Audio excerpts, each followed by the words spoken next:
Assalamu alaikum. I guess it's not the one working. Assalamu alaikum.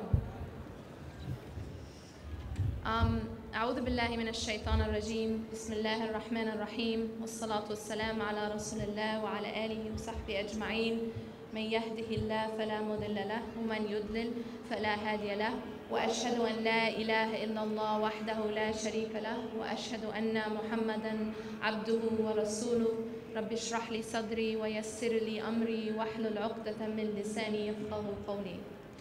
So, inshallah, today I'm going to be talking about a very special woman. It's not Aisha, but someone very, very special. There are some women whose resolve you can't shake. They are strengthened by Allah and submit to nothing except for Him. And so even the greatest tyrant cannot break them or make them give up their faith. Asiya, the wife of Fir'aun, was one such woman. Her strength and her status will forever remain an example for all of mankind. She was a woman who never allowed herself to be defined or limited by her painful circumstances.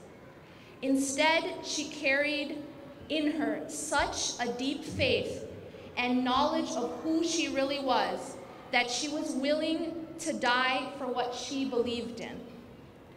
It was perhaps for this reason that the Prophet Muhammad ﷺ mentioned her as one of the greatest women of all time.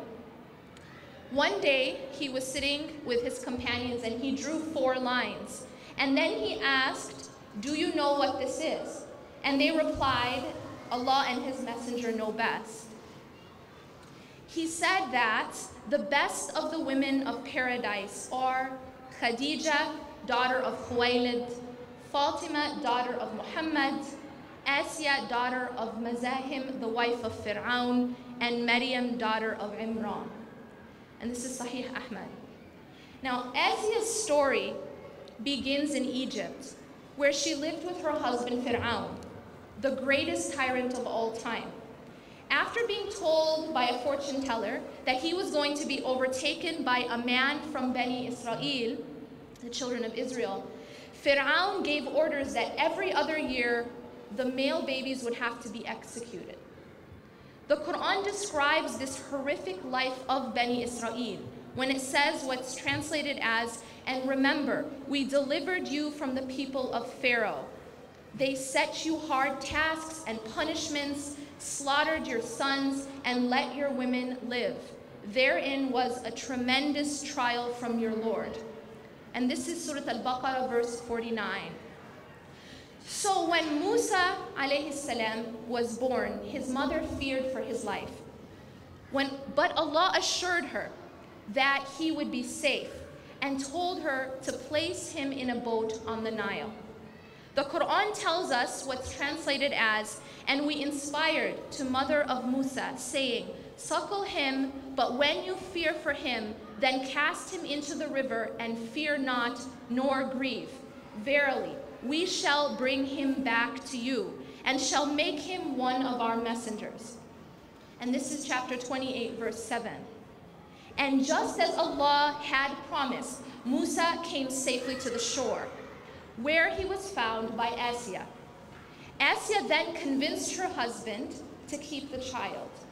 Allah tells us, "Then the household of Fir'aun picked him up, that he might become for them an enemy and a cause of grief. Verily, Fir'aun, Haman, and their hosts were sinners, and the wife of Pharaoh said, 'A comfort of the eye for me and for you. Kill him not, perhaps he may be of benefit for us, and we may adopt him as a son.' And they perceived not the result of that." This is also in Surah Al-Qasas, verses 8 to 9.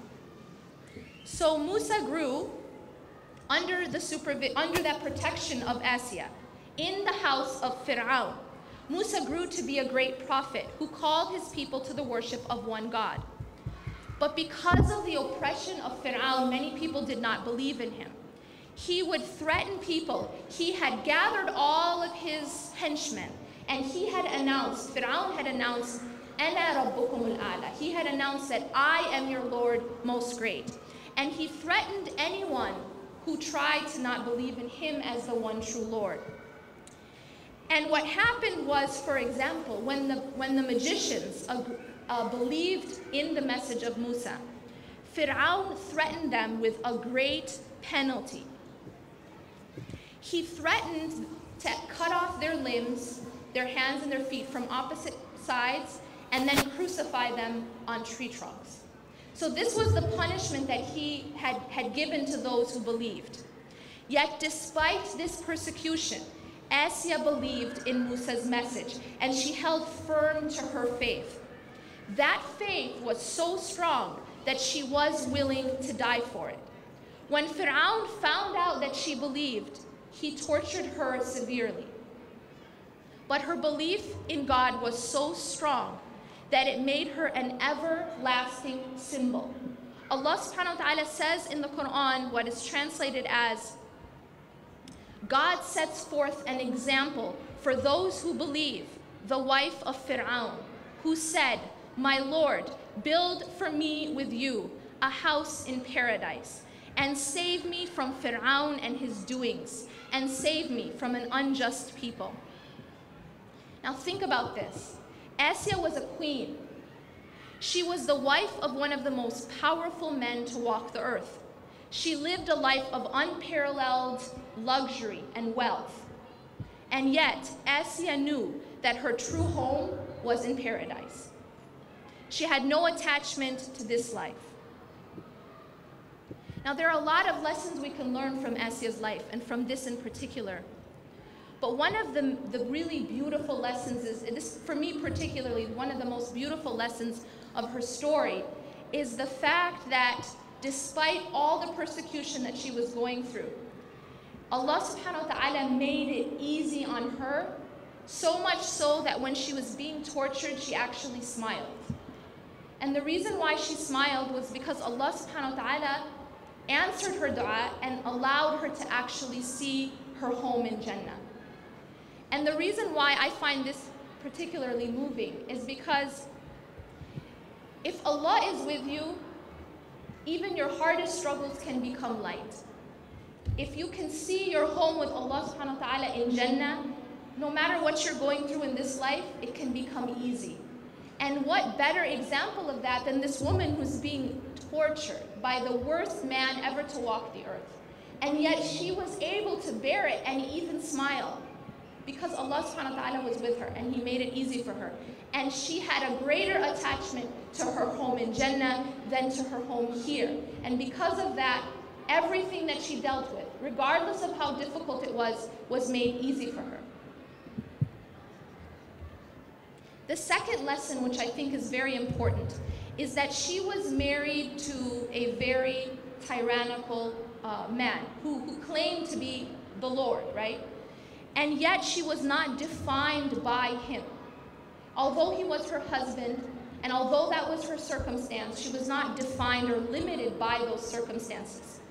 Now, this is an important lesson for us, because all of us will have different different things in life that are thrown at us. And the question is, what are we going to define our self-worth by? And so, we go through society, and society tells you that you're supposed to get your self-worth, if you're a woman, by the way you look, usually, by how many people think you're attractive, by how thin you are. There's different places you're supposed to get your self-worth. But that's one of the places that society teaches women to get their self-worth. And as men, they're told, a lot of times they're supposed to get their self-worth by status, by wealth, how powerful you are. The point here is that our self-worth should only come from one relationship, only one relationship, and that's the relationship with our Creator. That our relationship with our Creator should define how we feel about ourselves and define who we are. And for Asiya, that's how it was. It was her relationship with her Creator. It wasn't her relationship with the tyrannical person that she happened to live with, or by her circumstances. In the story of Asiya is an everlasting example of a woman who chose the hereafter over all of the glitter of this world. It is a story of a woman whose love for Allah and the home with Him was greater. It's a story of a woman whose faith inspired her to take on the greatest tyrant of all time and to give her life in the process. أقول قولي هذا واستغفر الله لي ولكم إنه غفور رحيم. سبحانك الله وبحمدك نشهد أن لا إله إلا أنت نستغفرك ونتوب إليك. السلام عليكم ورحمة الله وبركاته.